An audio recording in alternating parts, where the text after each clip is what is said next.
हमारे खुदावंद की इंजील मुक़द्दस यूहन्ना के मुताबिक।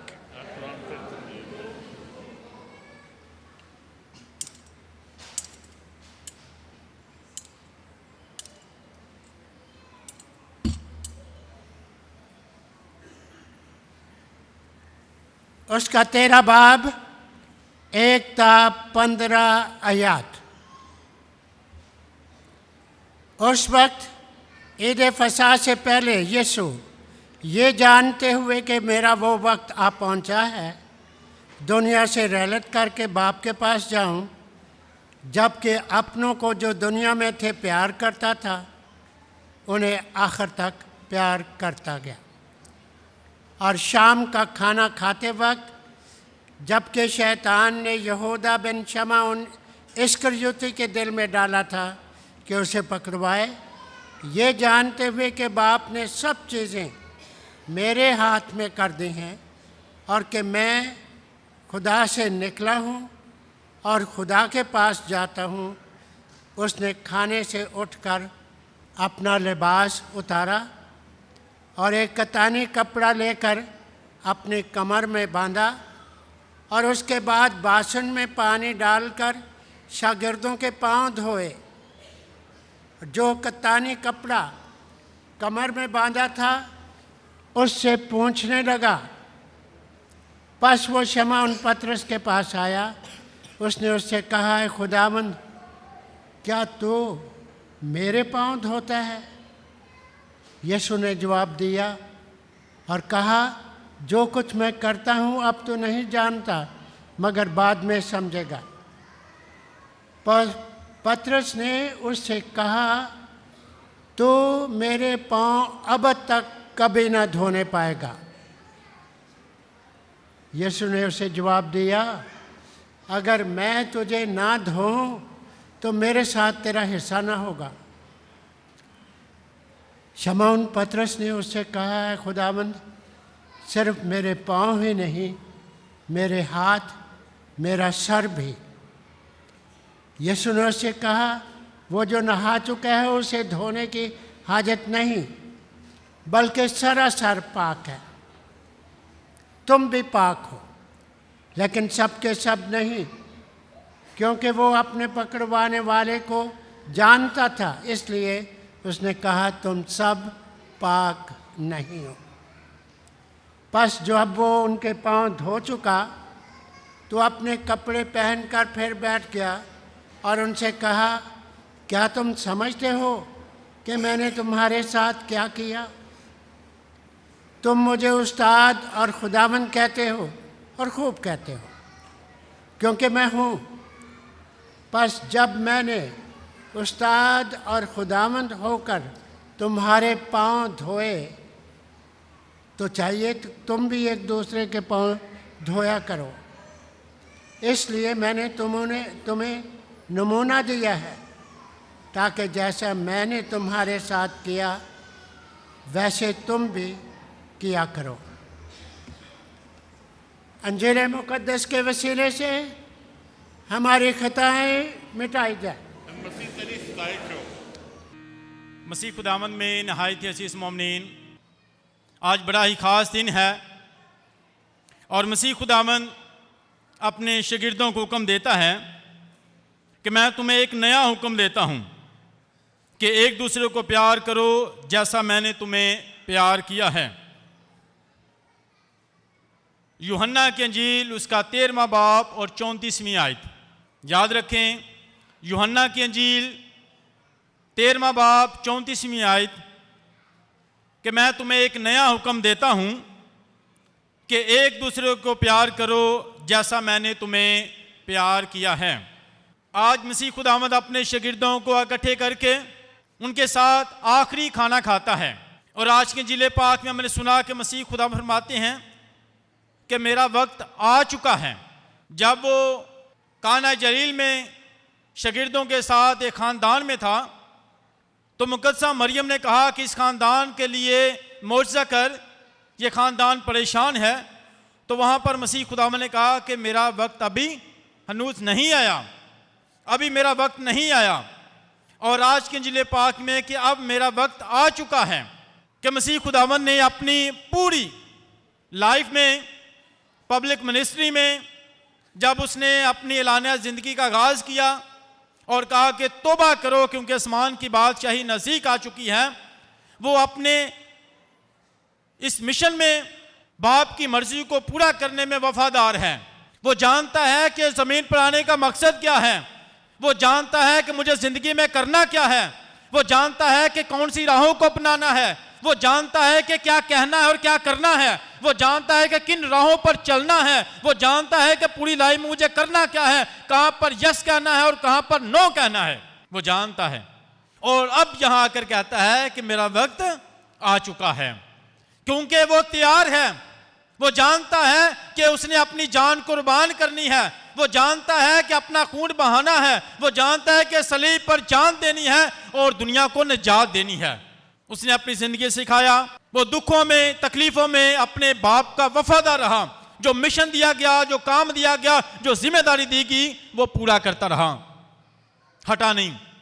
और आज आखिरी खाने पर मसीह खुदावंद 3 बातों पर ध्यान ज्ञान करने की दावत देता है। आज के इंजील पाक, आज 2 साक्रामेंट मुकर्रर हुए। कितने साक्रामेंट हैं टोटल? कितने साक्रामेंट हैं? कितने हैं? 7। और साक्रामेंट हमें खुदा के साथ जोड़ देते हैं। साक्रामेंटों से हमें खुदा का फजल मिलता है। याद रखें, मुकद्दस पौलुस कहता है कि तेरा फजल मेरे लिए। और जब फरिश्ता मुकद्दसा मरियम के पास आता है और कहा कि तुझ पर खुदा का फजल हुआ है, हम सबको खुदा के फजल की जरूरत है। मुकद्दसा मरियम खुदा के फजल से बड़ी हुई थी। हमें खुदा के फजल की जरूरत है और साक्रामेंटों से खुदा का फजल मिलता है। साक्रामेंटों से हम खुदा के साथ जुड़ जाते हैं, साक्रामेंटों के जरिए खुदा के करीब आ जाते हैं। और आज के दिन 2 साक्रामेंट मुकर्रर किए। 2 साक्रामेंट। पहला साक्रामेंट पाक यूकरिस्ट का। पाक यूकरिस्ट का यीशु मसीह ने रोटी ली, शुक्र किया, बरकत दी और तोड़ी और अपने शागिर्दों को दी और कहा कि ये लो मेरा बदन। हम उसी याद में जो है पाकमास की कुर्बानी चढ़ाते हैं, शुक्रगुजारी की कुर्बानी चढ़ाते हैं कि मसीह खुदावन ने अपना बदन दिया है और उसने कहा ये लो मेरा बदन। रोटी ली और कहा कि ये लो, ये मेरा बदन है। और यूहन्ना की इंजील में लिखा है कि जो यीशु का बदन खाता और खून पीता वो हमेशा की जिंदगी रखता है। पाक शराकत लेने से हम हमेशा की जिंदगी में दाखिल होते हैं। पाक शराकत लेने से यीशु के साथ मुलाकात होती है। पाक शराकत लेने से हमें खुदा का फजल मिलता है। पाक शराकत लेने से हम यीशु जैसे बन जाते हैं, क्योंकि यूक्रिस्ट का साक्रामेंट मोहब्बत का साक्रामेंट है, प्यार का साक्रामेंट है और यीशु हमारी जिंदगी में आ जाता है। पाक शराकत लेने से यीशु हमारी जिंदगी में आता है। तो याद रखें, हमें कोई भी दिन यीशु के बगैर नहीं गुजारना, यीशु के बगैर नहीं गुजारना, क्योंकि पाक शराकत लेंगे तो यीशु हासिल करेंगे, आपकी जिंदगी बदल जाएगी, आपकी जिंदगी में यीशु आ जाएगा।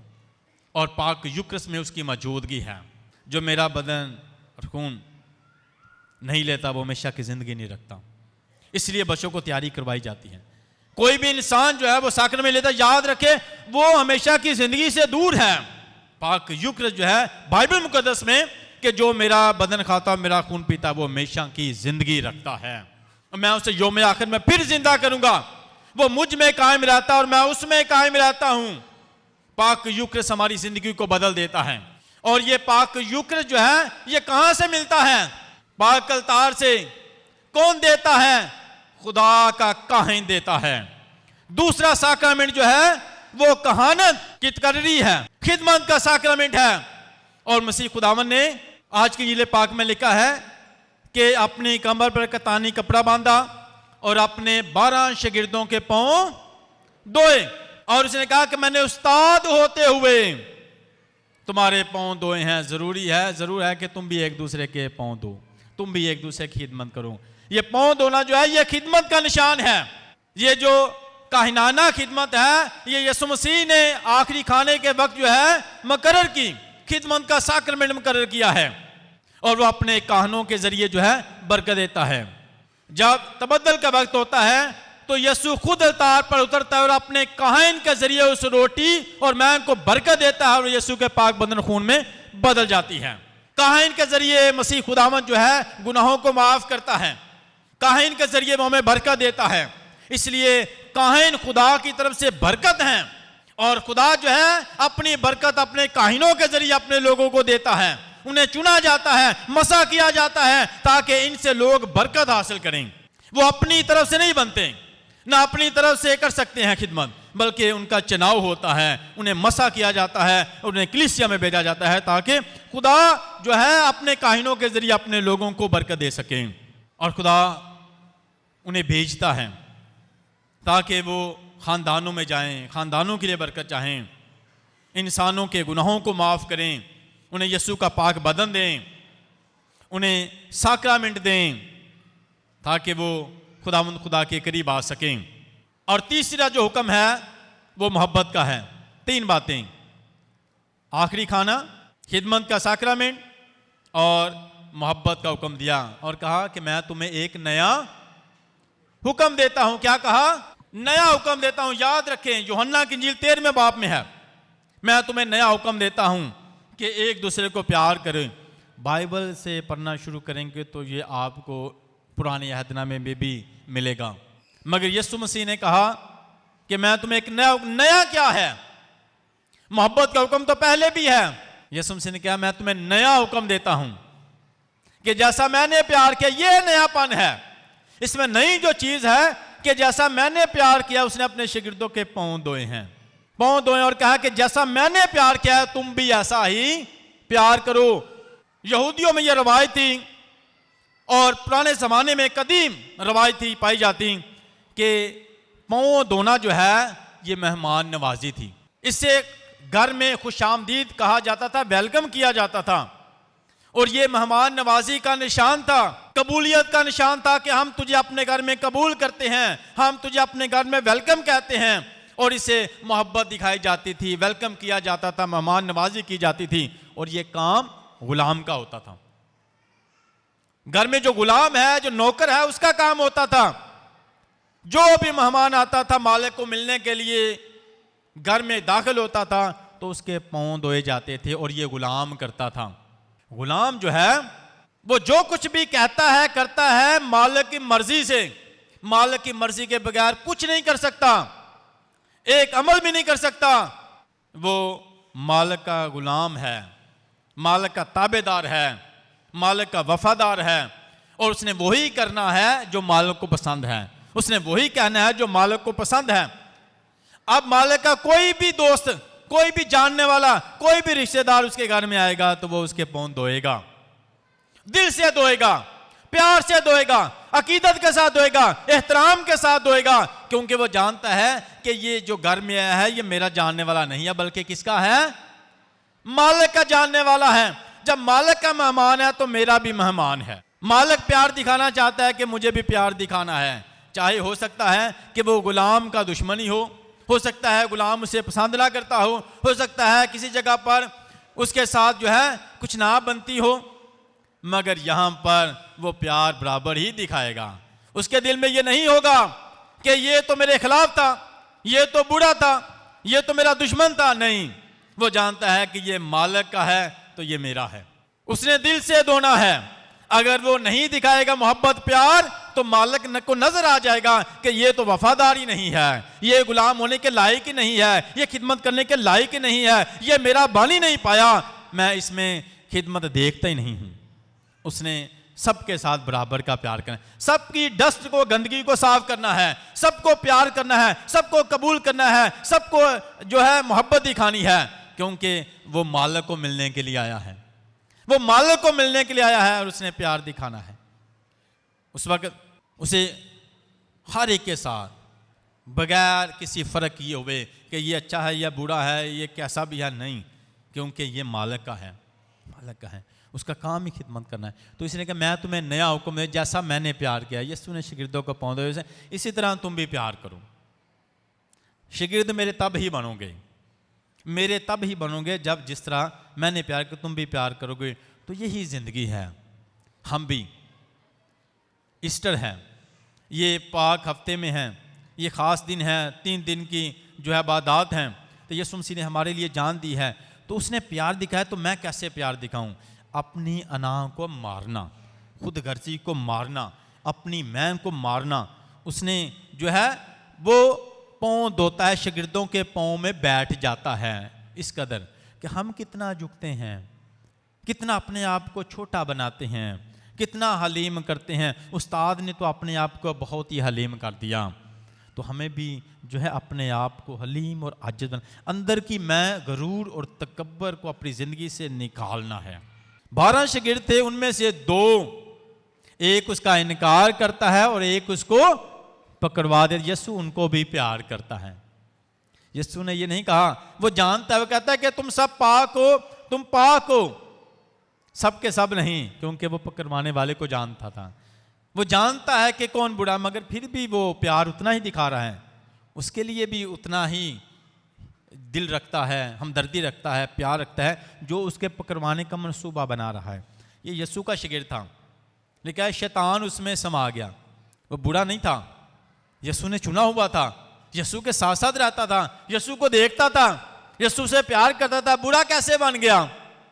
उसे मिसगाइडेड किया गया, शैतान उसको इस्तेमाल करता है। इस तरह हमारी ज़िंदगी में भी हम सब मसीह खुदावंद के शागिर्द हैं, उसके पैरोकार हैं। जब मिसगाइडेड हो जाते हैं, किसी और की सुनना शुरू कर देते हैं, बुरे नहीं होते, बुरे बन जाते हैं। क्योंकि जब हम उस्ताद की सुनना नहीं बल्कि दूसरों की मिसगाइड, ये ऐसा कर दो, तुम्हें ऐसा बोलना चाहिए, तुम्हें ऐसा करना चाहिए। जब किसी और की सुन सुन के वो किसी के कहने पर अमल करना शुरू कर देते हैं, तो हम उस्ताद से दूर हो जाते हैं। वो यीशु का शागिर्द था, बुरा नहीं था, बुरा बन गया क्योंकि उसने किसी और की सुनना शुरू कर दी, किसी और के कहने पर अमल करना शुरू कर दिया कि तुम्हें ऐसा करना चाहिए, ऐसा सोचना चाहिए, तो उसने अमल करना शुरू कर दिया। हमारी ज़िंदगी में भी याद रखें, हमारी ज़िंदगी में भी हमसे गलतियां तब होती हैं जब हम किसी दूसरे की सुन के अमल करना शुरू कर देते हैं। किसी ने मिसगाइड कर दिया, किसी ने कहा कि तुझसे तो हो ही नहीं सकता, तू तो कर ही नहीं सकता, तो हम उसको दिखाने के लिए मिसगाइडेड हो जाता है। चलो मैं देखा, मैं करके वहाना जी हूं, शैतान उन्हें फड़ लेंदा। तो हमें अपनी राहों पर चलना है, यीशु के पीछे चलना है, सुनना है कि कहने वाला कौन है और क्या कह रहा है। तो वो उसने किसी की सुनना शुरू कर दी, शैतान ने उसे काबू कर लिया और वो उसी अमल पर चला, उसी ज़िंदगी में चल पड़ा। अपने उस्ताद का सौदा कर दिया, अपने उस्ताद को पकड़वा दिया, अपने उस्ताद के साथ धोखा किया, क्योंकि यीशु से नज़रें हटा ली और दुनिया पर लगा ली। हमारी नज़रें यीशु पर होंगी तो कभी भी हम किसी दूसरे की सुन, दूसरों की आवाज़ें तो आएंगी, कमज़ोर पड़ जाएंगी हमारे कानों में आने तक, क्योंकि हमारी नज़र यीशु पर है। जिसकी नज़र यीशु के पर होती है और यीशु के साथ राब्ता रखता है, उसकी कानों में दूसरी आवाज़ें भी आएंगी तो आते वक्त कमज़ोर हो जाएंगी, क्योंकि पता होगा ये यीशु की तरफ देख रहा है और आने वाली आवाज़ें कमज़ोर पड़ जाएंगी वहाँ तक आते आते। अगर यीशु से नज़रें हटाई तो दुनिया की आवाज़ें आपके कानों में तेज़ी से आएंगी और आप अमल करेंगे जो दुनिया चाहती है, जो दुश्मन चाहता है, जो शैतान चाहता है, वही होगा। तो यीशु के साथ राब्ता करना, कलाम पढ़ना, पाक यूक्रिस्ट लेना, उसके घर में आना, पाक यूक्रिस्ट को सजदा करना, मुक़द्दस घंटे में आना, पाक यूक्रिस्ट को सजदा करना, तो यीशु को देखने से। एक मुक़द्दस कहता है कि जब हम पाक यूक्रिस्ट को देखते हैं तो दुश्मन की ताकत जो है वो कमज़ोर हो जाती है। दुश्मन जो मसूबे बनाता है हमारे खिलाफ, उसकी ताकत कमज़ोर हो जाती है। जब हम यीशु के साथ राब्ता रखते हैं और पाक यूक्रिस्ट को देखते रहते हैं तो दुश्मन की ताकत कमज़ोर हो जाती है, वो अपने कामों में, मनसूबों में नाकाम हो जाता है। तो हमें यीशु को देखना है, पाक यूक्रिस्ट को हासिल करना है, पाक यूक्रिस्ट को सजदा करना है, ताकि हम ईमान में मजबूत रहें और एक दूसरे को प्यार करें। यीशु सबको प्यार करता है।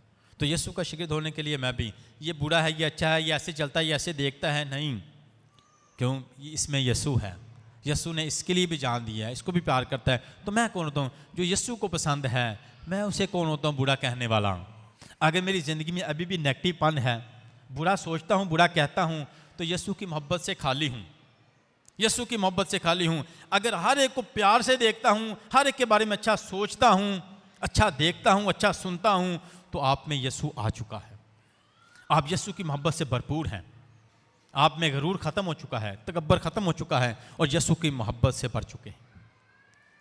वो खिदमत करता है, वो प्यार करता है, वो जान देता है। और उसने आखिरी खाने पर अपने शागिर्दों को यही दिया, हुक्म दिया मोहब्बत का, एक दूसरे को मोहब्बत करो। और मोहब्बत ही खिदमत है, और हकीकत में खिदमत ही मोहब्बत है, खिदमत ही मोहब्बत है।